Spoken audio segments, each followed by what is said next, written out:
임신하지 못함이라.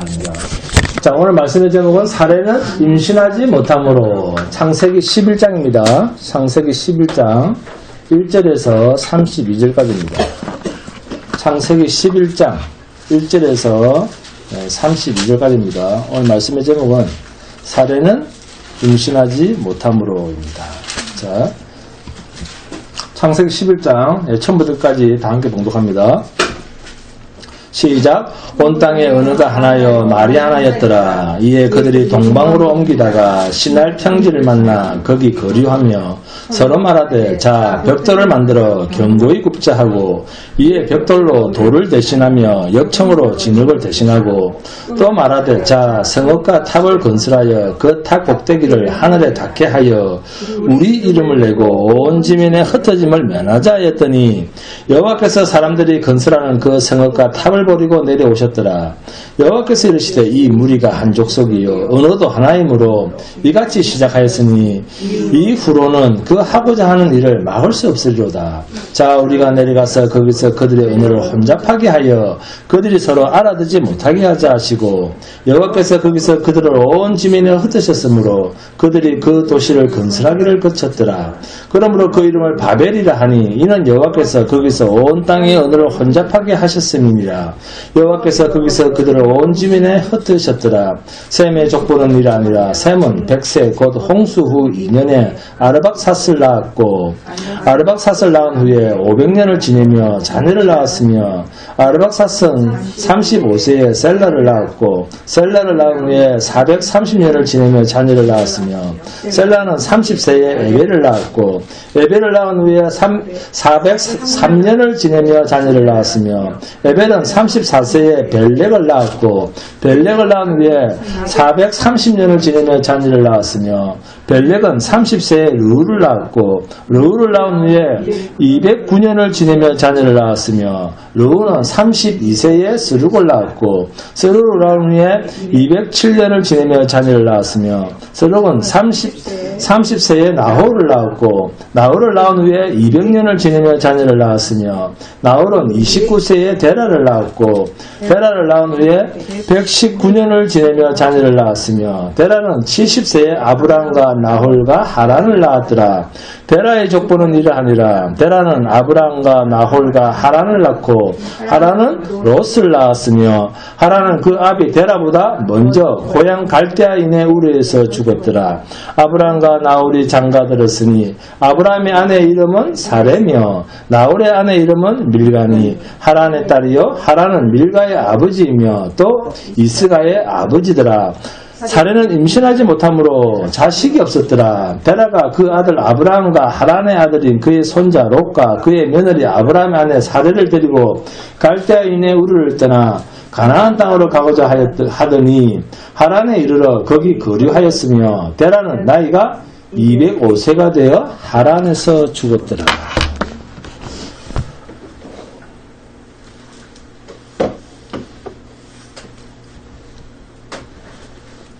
자, 창세기를 누가 썼습니까? 그렇습니다. 모세가 썼습니다. 모세가 창세기를 기록했다는 말은 하나님은 창조의 목적을 이야기하고 싶으신 것이 아니라, 그죠? 하나님께서 창조의 목적을 이야기하고 싶었으면 누구로 쓰라고 합니까? 아담에게 쓰라고 했겠죠. 그런데 모세에게 쓰겠습니다. 창세기를. 그러면 창조의 목적을 이야기하고 싶던 것이 아니다 그 말이죠. 왜냐? 창조의 이야기를 하나님께서 하고 싶었으면 아담에게 창세기를 쓰게 하시면 됩니다. 모세보다 500년 전의 사람이 믿음의 조상 아브라함입니다. 모세가 언제 어떤 상황에서 창세기를 기록했습니까? 애굽에서 종살이 하던 이스라엘 백성을 430년 이후 하나님께서 모세를 시켜서 그들을 이끄실 때 홍해 바다를 육지처럼 지나서 가나안 땅에 들어가게 하시기 위해서 살았던 밤에는 추위, 낮에는 땡볕으로 살았던 그 광야, 애굽에서 광야로 끄집어내어서 그 광야에 이스라엘 백성들에게 하나님이 말씀하시기 위해서 창세기를 기록하게 하셨습니다. 그러면 창세기에서 나오는 창조기사, 첫째 날 뭘 만들고 둘째 날 뭘 만들고 사람을 만들고 숱하게 많은 이야기를 담고 있는 이 창조 이야기의 목적은 분명하다는 것입니다. 첫 번째 창조기사, 두 번째 창조기사 등 창조의 목적을 들어야 할 대상은 누구? 이스라엘 백성이라는 것이죠. 그러면 왜 이들을 위해서 하나님께서는 창조기사를 쓰게 하셨는가? 이유는 간단합니다. 430년 동안 애굽 땅에서 종살이를 하다가 하나님의 은혜로 그 지옥과 같은 곳에서 해방된 하나님의 택하신 이스라엘 백성들이 하나님을 어떤 존재로 알고 살았느냐. 자, 애굽 땅에서 430년간 종살이하던 이스라엘 백성들은 하나님을 어떤 존재로 알고 있었을까요? 네? 송아지점으로 보고 있었다는 거예요. 하나님을. 송아지 모양으로, 그래서 송아지 모양으로 금신을 만들어 놓고 그곳에 절하면서 하나님께 경배하고 있다. 우리는 하나님을 섬기고 있다. 그렇게 생각할 만큼 그들은 자신을 구원해 내신 하나님에 대한 신인식이 이방나라 애굽 땅에서 생각하는 신관과 똑같은 수준에 머물러 있었다는 것입니다. 그래서 나는 너희가 생각하는 피조물 수준의 그러한 짐승 수준의 신이 아니다. 이런 것들은 오히려 너희를 위해서 지어준 피조물들이요. 너희는 나의 형상과 모양대로 지음받은 사람으로서 내가 엿새 동안 이 모든 것을 다 짓고 너희를 마지막 날 짓고 이제 더 지을 게 없어서 안식 가운데 있었는데 너희가 범죄함으로 내가 다시 일하게 된 자다. 그 말씀입니다. 아직도 하나님이 일하신다는 것이죠. 그러면서 출애굽기 3장 14절에 하나님이 모세에게 이르시되 나는 스스로 있는 자이니라. 또 이르시되 나는 이스라엘 자손에게 이같이 이르기를 스스로 있는 자가 나를 너희에게 보내셨다 하라. 나는 스스로 있는 자니라. 네? 영어로는 뭡니까? I am that I am. 히브리어는 에히에 아셀 에히에입니다. 뜻은 나는 나다입니다. 나는 나다. 나는 무엇이다. 나는 무엇이다. 이 중간에 말이 비어있는 것은 하나님을 무엇으로 정의할 수 없다는 것입니다. 그래서 나는 나다. 네? 나는 나다. 하나님에 대해서 너희가 있다 없다 말해본들 소용없다는 거예요. 너희가 있다 그러면 내가 있고 너희가 없다 그러면 내가 없는 그러한 존재가 아니라는 거예요. 너희가 있다 하든 하나님은 없다 하든 나는 나다. 스스로 계신 자라는 것입니다. 이렇게 하나님 당신님을 우리에게 계시하신 말씀이 스스로 계신 자입니다. 애굽에서 430년간 종살하다가 하나님이 어떤 분이신지를 완전히 잊어버리고 세상 사람들이 말하는 하나님을 금수와 버러지 형상 수준으로 바꿔놓고 생각하고 있는 그러한 하나님의 백성들에게 하나님은 다시금 하나님 당신을 계시하시는 그러한 의도에서 창세기를 기록하게 하신 것입니다. 창세기는 아담과 하와에게 하신 말씀이 아닙니다. 출애굽한 광야 1세대들 앞에서 모세를 통해서 하신 말씀입니다. 어떤 말씀? 타락한 너희, 타락한 애굽의 신관에 대해서, 나에 대해서, 너무나 타락한 너희들의 신관에 대해서 내가 새롭게 하겠다. 이것이 창세기의 기록 의도입니다.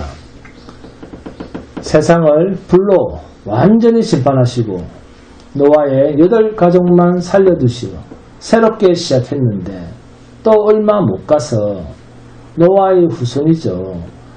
함과 셈과 야벳인데 이들이 홍수 이후에 번성하여 야벳이 14족속, 함이 30족속, 셈이 26족속을 이루어서 모두 70족속을 이룹니다.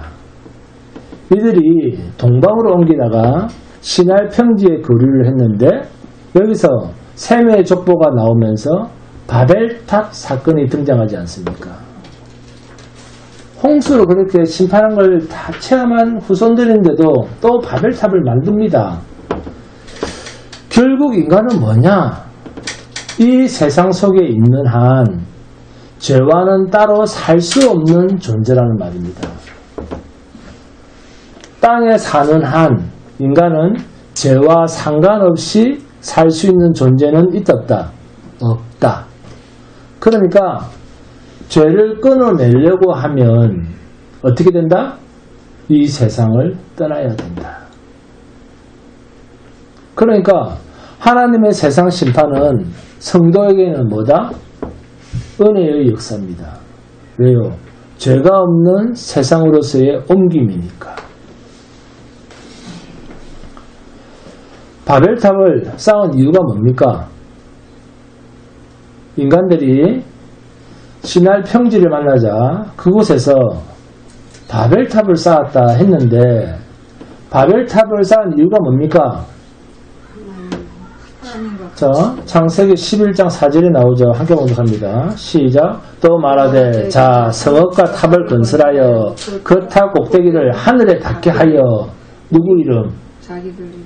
우리 이름을 내고 온 지면에 흩어짐을 면하자 하였더니 온 지면에 흩어짐을 면하자.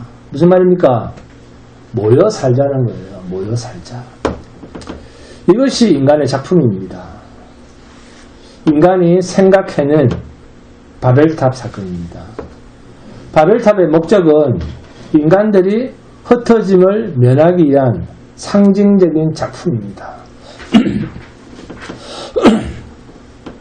이렇게 흩어짐을 면하려고 하는 것은 본성적으로 뭔가 인간의 존재성을 드러내는 인간의 욕심의 열매입니다.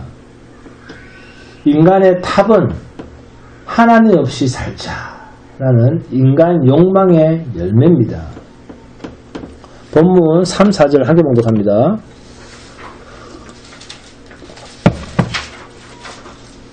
시작. 서로 말하되 자 벽돌을 만들어 견고히 굽자 하고 이에 벽돌로 돌을 대신하며 자 돌은 언제 때부터 쓰던 겁니까? 창조 때부터. 그죠? 이 땅에 있게 하신 물건입니다. 그런데 벽돌은요? 그렇죠. 인간의 작품입니다. 인간이 만든 작품입니다.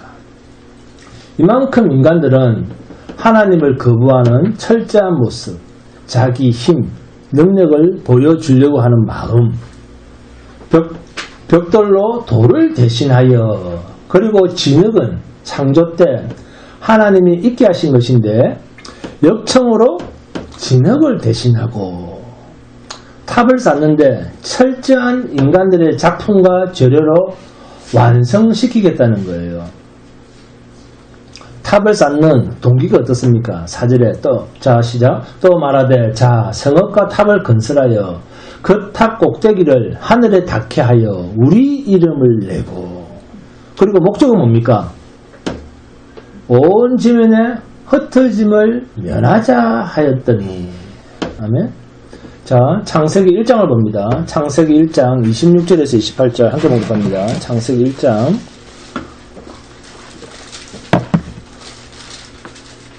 26절에서 28절 시작.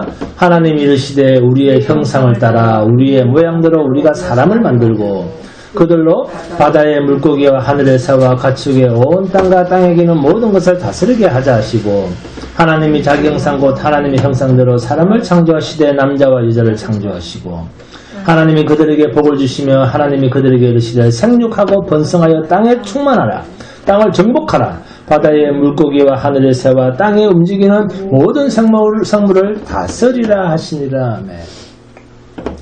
생육하고 번성하여 땅에 충만하라 그랬는데, 자, 흩어지면 땅에 충만할 수 있을까요? 없을까요? 없습니다. 그러니까 인간은 하나님의 목적대로는 살지 않겠다는 거예요. 내가 하나님이 되어서 살겠다는 겁니다.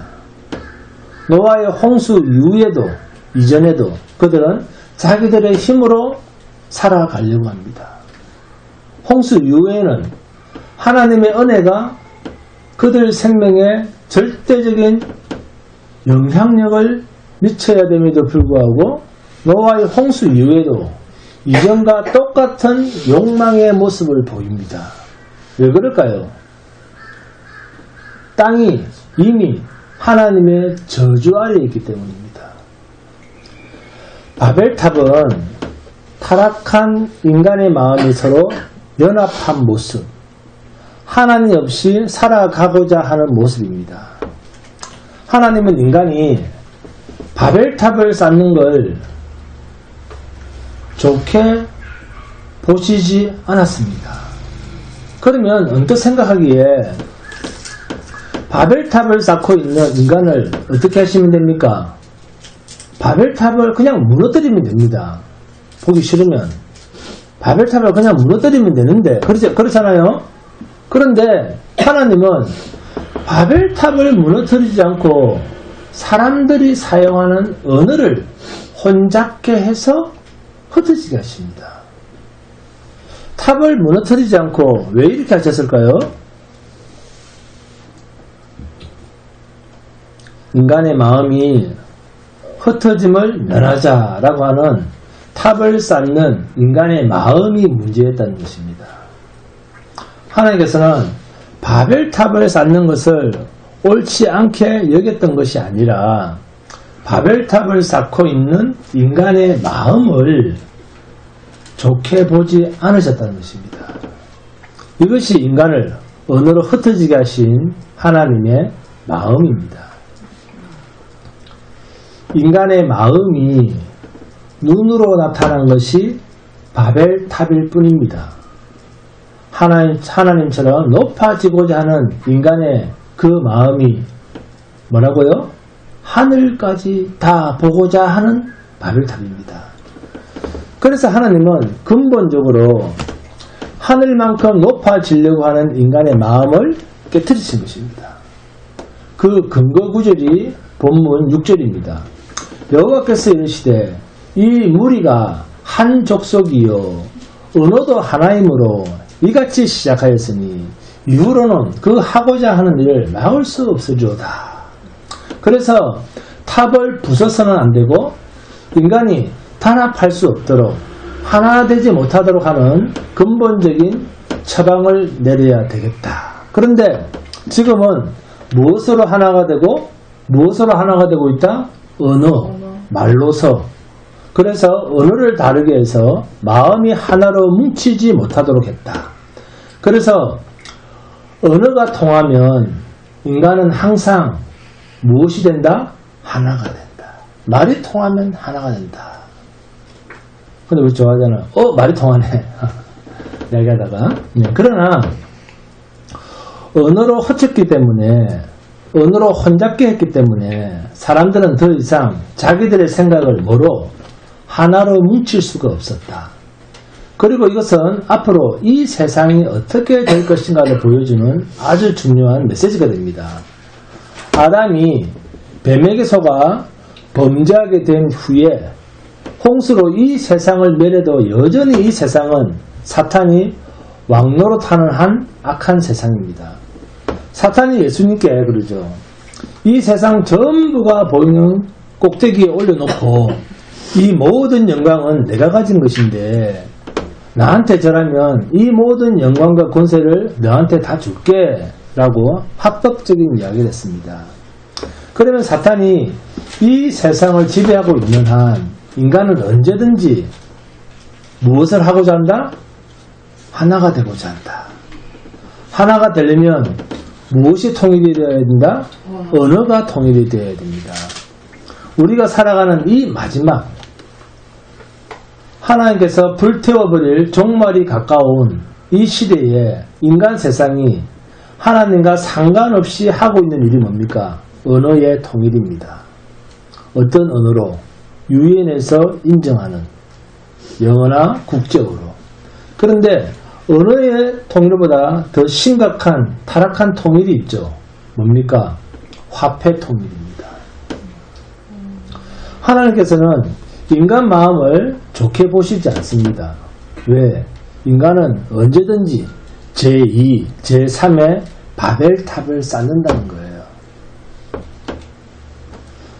그래서 그렇게 하지 못하도록 언어를 혼잡해서 흩어버린 것입니다. 인위적이지 않은 하나됨은 하나님만 하실 수 있습니다. 갈라디아서 봅니다. 갈라디아서 3장 26절에서 29절 함께 봉독합니다. 갈라디아서 3장 26절에서 29절입니다.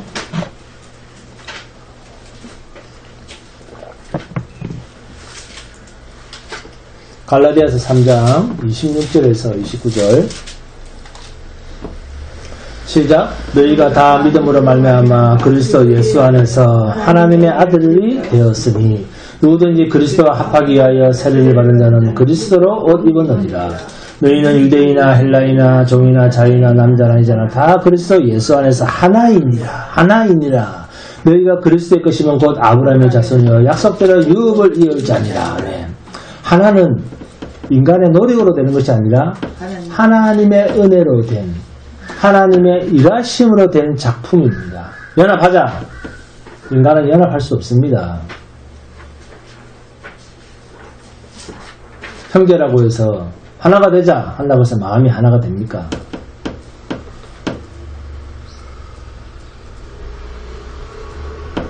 부모의 마음을 자식도 그 하나된 마음을 따라가지 못합니다.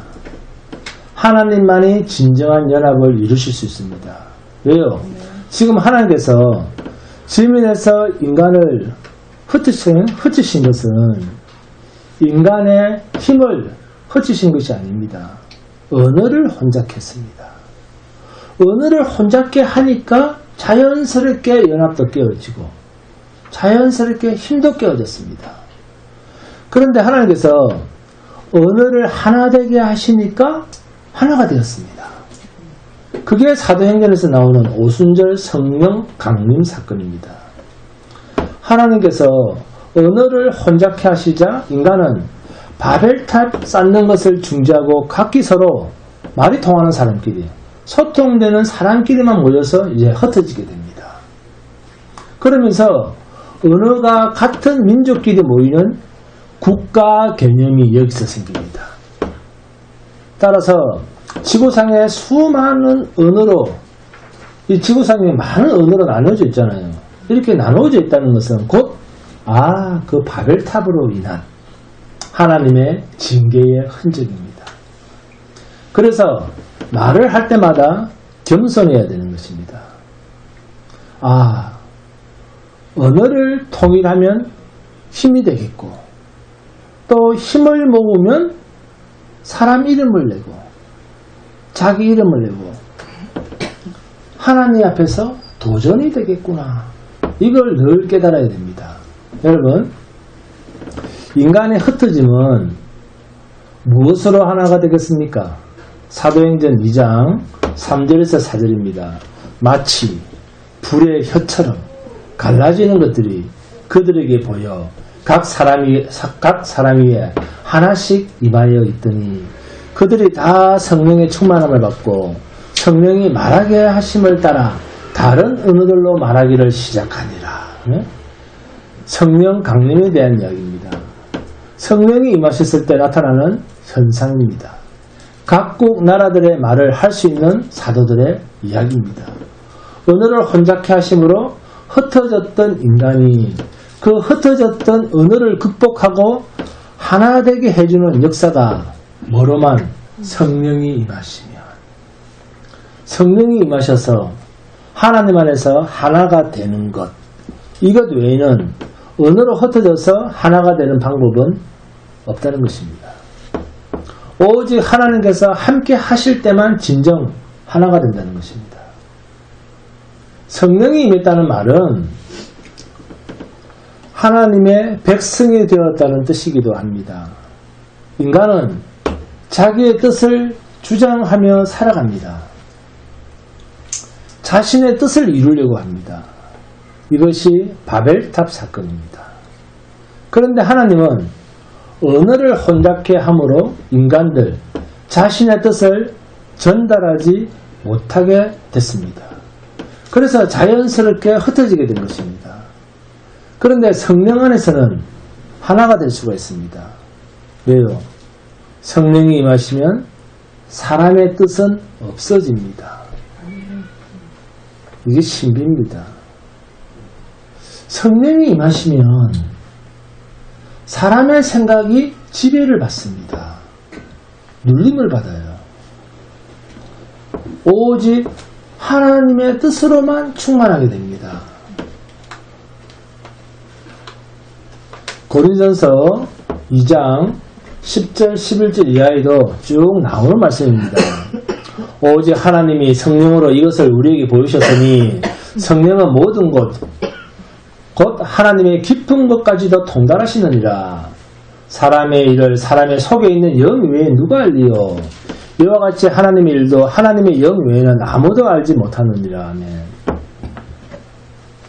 하나님의 영, 성령이 우리 신자들 속에 임하신 것은 우리의 뜻, 우리의 생각을 없애버리고 하나님의 뜻이 우리 안에 충만하도록 하시기 위한 하나님의 기적적인 조치입니다. 그래서 성령으로 충만했다. 불로 성령 주시옵소서, 성령 충만 주시옵소서. 성령으로 충만했다는 말은 내 뜻대로는 못 살고 하나님의 뜻대로 사는 존재가 되었다. 그런 뜻입니다. 여러분, 성령이 임하시면 사람의 생각은 지배를 받습니다. 오직 하나님의 뜻에 움직여질 수밖에 없습니다. 이것이 하나님에 의해서 하나가 되는 것입니다. 이것을 그리스도와의 연합이라고 합니다. 그러므로 신자의 하나됨은 오직 하나, 하나님의 뜻을 위해서 살아갈 때 연합은 가능합니다. 이 일을 위해서 성령이 우리 안에 오셨습니다. 어떻게 하나 되게 합니까? 오직 예수 그리스도만 바라보게 합니다. 오직 그리스도만 위해서 살아가게 합니다. 이 사실을 아멘 하고 믿으면 우리는 하나입니다. 이게 교회입니다. 진정한 하나는 하나님의 영이 하십니다. 인간들의 유유상종, 그것은 결코 성경이 말하는 연합이 아닙니다. 성경은 우리가 살아가는 모습 속에서 죄가 어떤 것인가를 말씀합니다. 바벨탑도 마찬가지입니다. 바벨탑이 우리의 정체성을 고발하고 있습니다. 우리는 과연 어떤 바벨탑을 쌓고 살아가고 있을까요? 나는 내 안에 어떤 바벨탑을 쌓아가고 있을까요? 눈에 보이는 바벨탑은 인간의 욕망을 보이게 표현한 것이라고 하면 드러나지 않은 나의 바벨탑은, 드러나지 않은 바벨탑은 우리들의 마음속에 얼마든지 여러 모양 여러 형태로 있을 수가 있습니다. 하나님이 우리 안에 이루시려고 하는 것을 거부하면서 내가 목표한 것을 이루려고 애를 쓰고 있는 것이 있다면 그건 반드시 자기 바벨탑이요, 인간 바벨탑입니다.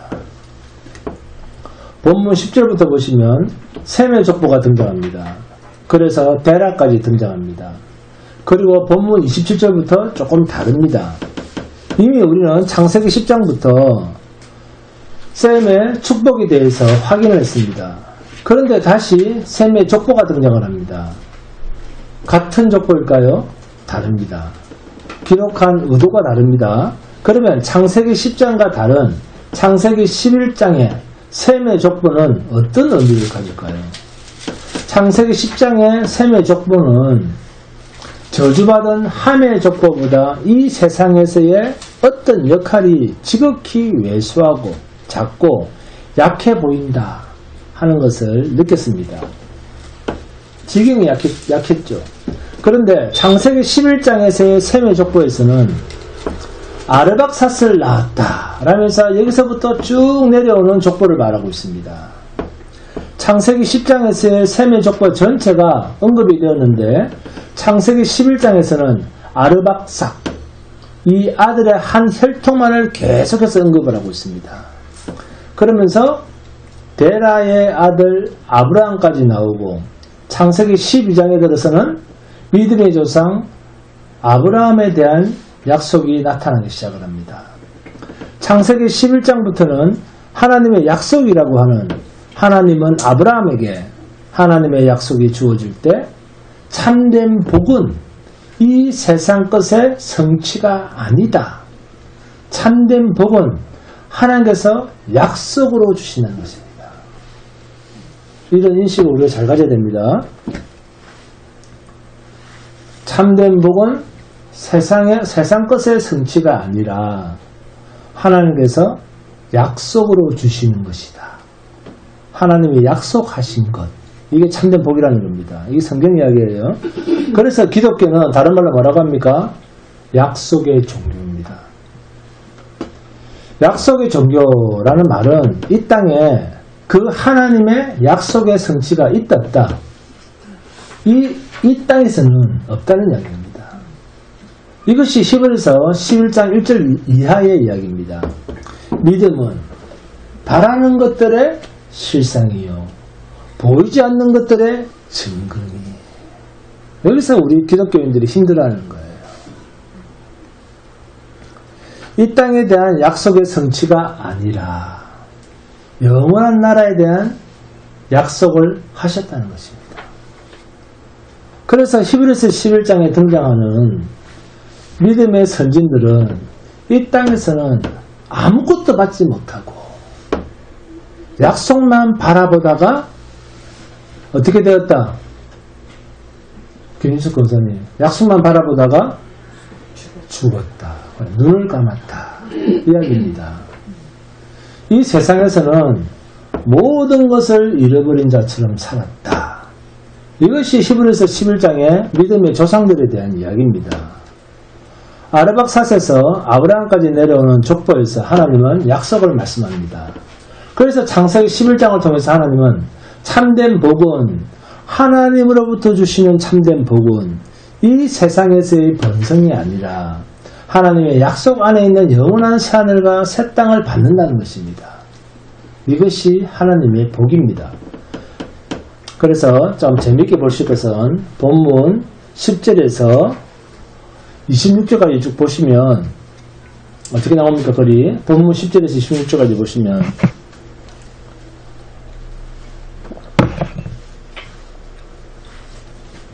낳았고 낳았으며 낳았고 낳았으며 낳았고 낳았으며 낳았고 낳았더라.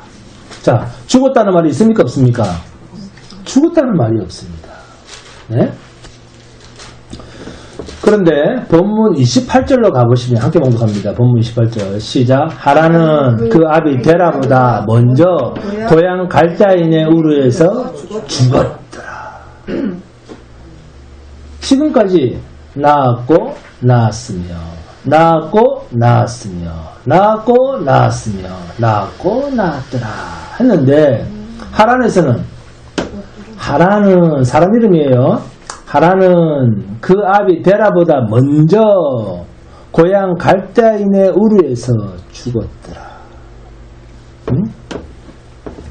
왜 낳았고 낳았으며 낳았고 낳았으며 낳았고 낳았으며 낳았고 낳았더라 했는데 하필이면 하란 이 아들에서 이 하란에서 하란은 그 이 아비란 말 무슨 말입니까?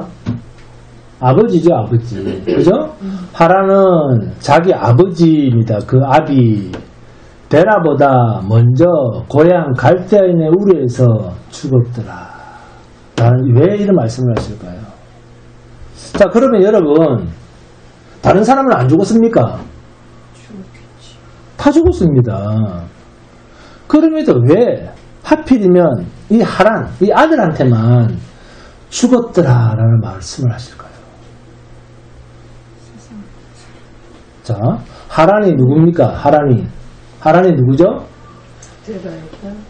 아브라함의 조카 롯의 아버지입니다. 아브라함의 조카 롯의 아버지입니다.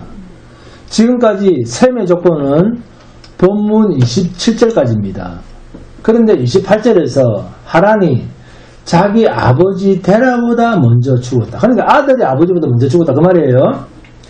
자기 아버지 데라보다 먼저 죽었다는 말은 무슨 뜻일까요? 다른 사람도 다 죽었습니다. 성경에 언급만 하지 않았을 뿐이지. 그죠? 그러면 왜 이런 말을 하실까요? 자, 이것은 그 다음에 등장하는 하란의 아버지 데라보다 먼저 죽었다는 이야기에서 의미심장한 뜻이 담겨 있습니다.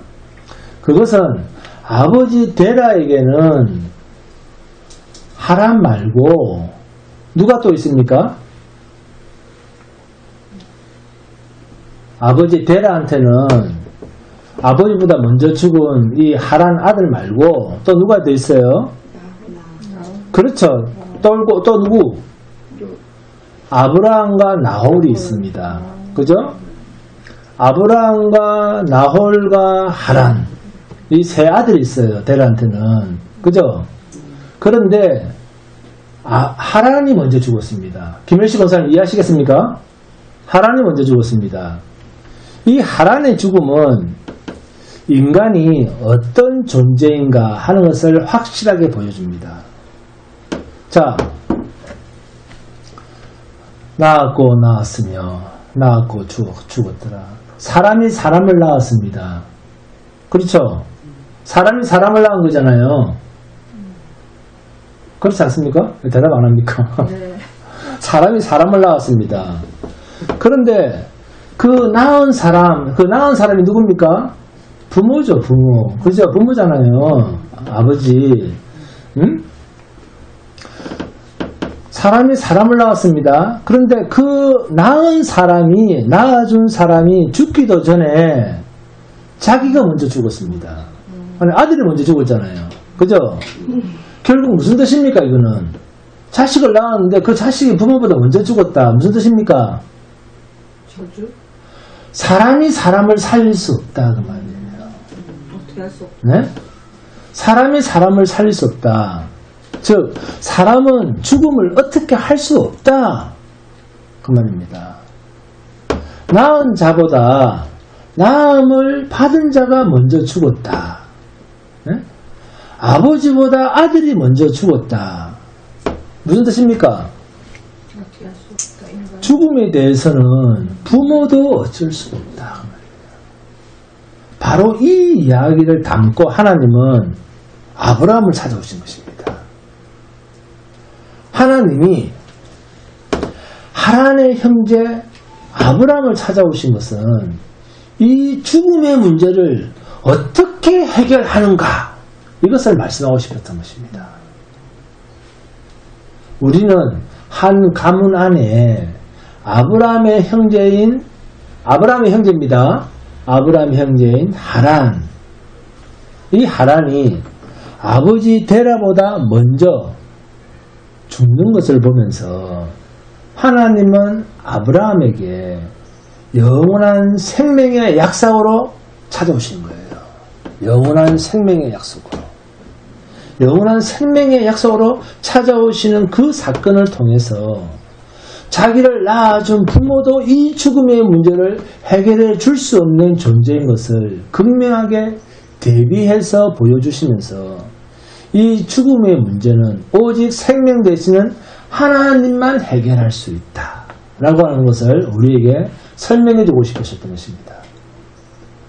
모든 사람은 이 세상에 태어날 때 죽음이라는 것으로 자신의 인생을 마감합니다. 인정하십니까? 이것이 본문 28절입니다. 하라는 그 아비 데라보다 먼저 고향 갈대아인의 우르에서 죽었더라. 멀리 가서 죽은 것도 아니에요. 그죠? 자기 고향 갈대아 우르입니다. 자기가 태어난 그 고향에서 죽었다. 무슨 말입니까? 자기가 태어난 그 고향에서는 죽음을 해결할 방법이 없다 그 말이에요. 그러나 하나님께서 찾아오신 흔적이 있는 신자는 다릅니다. 죽었다는 말과 함께 영원히 살았다는 말도 함께 남길 수 있는 자가 신자입니다. 이것이 하나님의 약속 안에 있는 세상이 알지 못하는 진정한 복입니다. 육신은 죽었으나 신자는 죽는데 영원히 삽니다. 신자도 세상에서는 죽습니다. 그런데 나는 영원히 산다 하는 것을 남기고 죽습니다. 신자는. 이러한 하나님의 약속을 우리는 감사하며 사는 거예요. 그래서 눈에 보이는 세상 것, 돈이 좀 생겼다. 와, 기분 좋네. 응? 복 터졌네. 뭐, 자식이 좀 잘 됐다. 그게 어떻게 감사합니까? 그렇게 잘 돼서 뭐합니까? 결국 어떻게 됩니까? 죽습니다.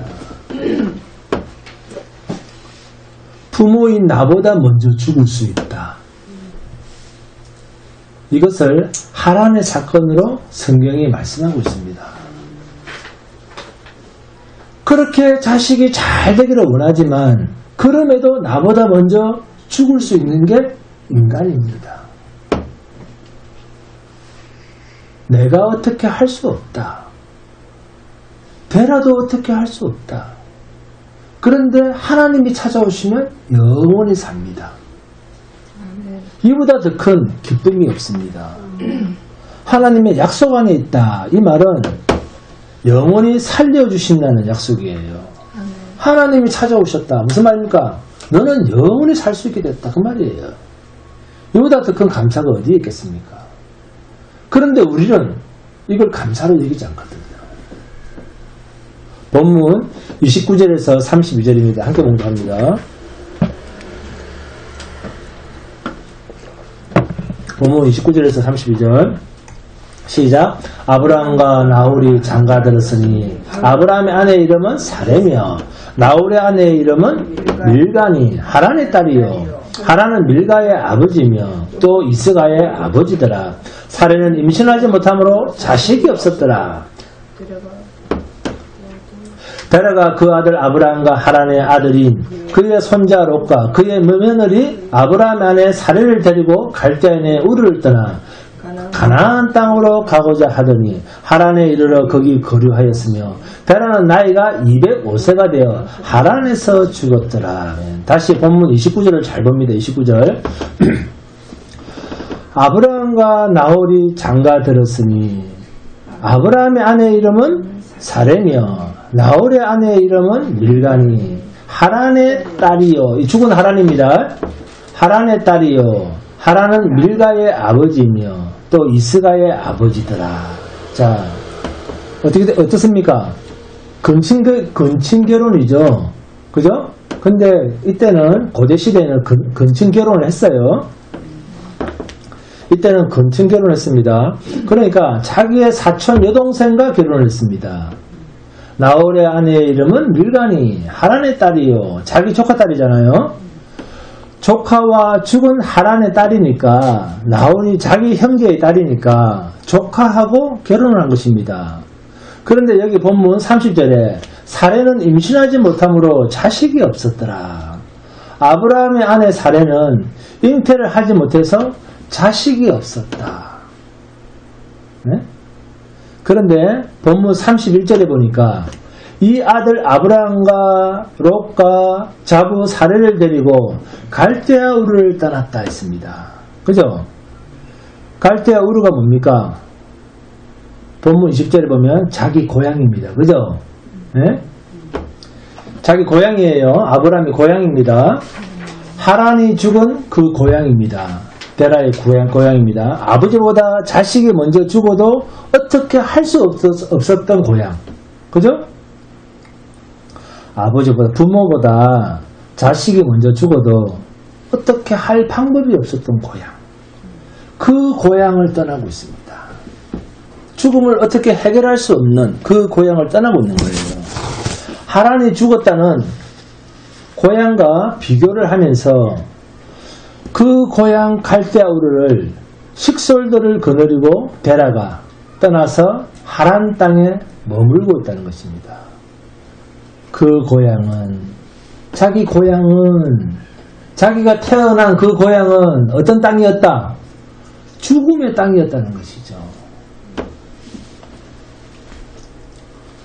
죽음을 해결할 수 없는 땅이었다는 것이죠. 고향. 죽음을 해결할 수 없는 그 고향. 그 고향은 우리가 흙으로 취함받았다고 하는 이 땅을 이야기합니다. 고향. 어디입니까? 다른 말로 바꾸면 땅입니다. 땅. 이 땅. 이 땅에서 취함받은 목숨은 어떻게 하지 못하고 다 죽는다는 것입니다. 내가 영원히 살 땅은 이 세상 내 고향이 아니라는 거예요. 누구에게는? 성도에게는. 그러므로 성도가 영원히 살 곳은 이 땅이 아닌 하나님이 예비하신 약속의 땅입니다. 바로 이 약속의 땅으로 가고 있는 아브라함입니다. 갈대아 우르를 떠난다는 것은 곧 죽음의 땅을 떠난다는 이야기입니다. 죽음의 땅이라는 말은 인간이 살기에 좋지 않은 땅이다. 그런 말이 아니라 인간의 힘을 의지해서 살아가는 땅은 곧 죽음밖에 없다. 라고 하는 이야기입니다. 그래서 갈대아 우르에서는 아브라함 및 다른 모든 식구가 그 땅에 있으면 죽음으로 끝날 땅이라는 이야기입니다. 이곳을 벗어나는 길이야말로 사는 길, 생명을 향해서 가는 길입니다. 그러므로 갈대아 우르를 떠나서 약속의 땅, 가나안 땅으로 가는 도중은 그 여행길은 어떤 길입니까? 나그네 길, 나그네 인생이라는 거죠. 그런데 본문 30절에 봅니다.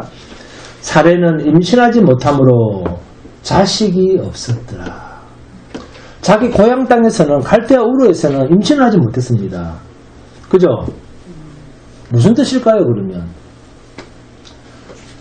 자기가 결혼한 갈대아 우르, 자기 고향 땅에서는 임신하지 못했어요. 무슨 뜻입니까? 인간의 힘으로 진정한 생명의 자식이 없었다는 것입니다. 진정한 생명의 자식이 없었다. 하나님이 약속하신 새로운 땅에서 하나님께서 있게 해 주셔야 한다 그 말입니다. 여기에서의 새 생명은 누굽니까? 이삭입니다. 이삭은 양자됨, 하나님의 아들됨에 대한 이야기입니다. 하나님의 아들이 되는 것은 인간 편에서는 아무런 할 일이 없다는 것이 이삭에 대한 이야기요. 이삭이 한 일이 없다는 데서 찾아야 됩니다. 하나님의 아들이 되는 것은, 하나님의 아들이 되는 일은 일방적으로 하나님께서 맞아주시는 하나님의 선택입니다. 하나님께서 인정하시는 양자됨입니다. 사례는 임신하지 못함으로 자식이 없었더라. 그리고는 갈대아 우르를 떠납니다. 하나님이 약속하신 땅에서 그때 사례가 자식을 얻게 됩니다. 하나님이 약속하신 땅에서. 그러니까 인간의 노력이 아닌 하나님께서 주셔야만 되는 새로운 자식, 새로운 생명의 자식이에요. 네? 이것이 양자됨입니다. 우리가 하나님의 자녀가 되는 길은 하나님의 계획이 있어야 됩니다. 그러므로 성도는 하나님의 약속만 의지하며 살아가는 사람입니다. 바벨탑. 그러한 것은 마음에서 성령의 흩으심으로 말미암아 온전히 사라지는 은혜가 있기를 소원합니다. 또 갈대아 우를 떠나 고향을 떠나 주님이 약속하신 새하늘과 새 땅에만 소망을 두며 주님을 증거하며 살아가는 복된 성도가 되시기를 주님의 이름으로 축원드립니다. 여러분 찬송합니다. 찬송가 54장입니다.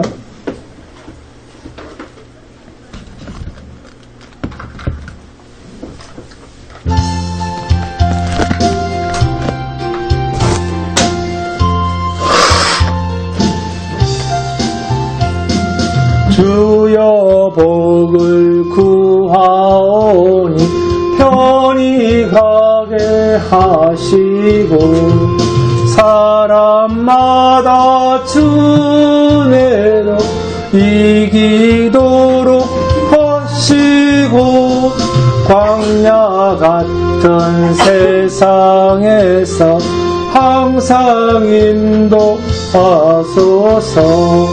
주의 복된 말씀 듣고 무한 감사합니다. 구원받은 주의 성도 맺게 하시며 하나님이 우리 함께 항상 계시옵소서. 아멘. 기도하겠습니다. 사라가 그 아들 아브라함과 하란의 아들인 그의 손자 롯과 그의 며느리 아브라함 아내 사레를 데리고 갈대아인의 우르를 떠나 가나안 땅으로 가고자 하더니 하란에 이르러 거기 거류하였으며. 아멘. 자비하신 하나님, 주의 은혜를 진심으로 감사드립니다. 보이지 않는 하나님의 나라를 약속받고 살아가는 성도인 저희들에게 눈에 보이는 세상은 참으로 견디기 힘든 유혹의 현장입니다. 여기 깨어지기 전까지 참으로 우리의 눈으로 육신의 삶에서 오는 경험으로 참으로 거부하기 힘든 유혹 때문입니다. 하오나 우리 안의 성령의 역사로 우리의 육신이 깨어지게 하셔서 하나님께서 주신 새 생명을 이루어 가시는 강력한 성령의 역사가 있으시기에 육은 날로 후퇴하나 우리의 영은 날로 새로워지는 역사가 우리 안에 있음을 생각하며 오늘도 감사를 드립니다. 주의 진리의 말씀에 다시 한 번 더 귀를 열게 하시고 그 진리의 능력의 말씀으로 말미암아 반드시 하나님의 약속이 우리 안에서 이루어질 것을 믿는 믿음이 우리로 하여금 눈에 보이는 넉넉한 유혹을 이길 수 있는 힘이 됨을 고백합니다. 하나님께서 사랑하시는 모든 성도들에게 눈에 보이는 세상이 아닌 하나님의 약속 안에 있는 하나님의 온전한 새하늘과 새 땅에 대한 아름다움이 늘 충만히 역사할 수 있도록 저들의 육신의 꿈을 깨고 오직 영이 살아서 날마다 새하늘과 새 땅에 대한 온전한 소망이 불일 듯 일어날 수 있도록 은혜로 인도해 주시옵소서. 존귀하신 아버지 하나님, 저희들 하나님께 나올 때 빈손으로 나오지 아니하고 말씀을 따라 정성을 모아 예물을 드림을 감사드립니다.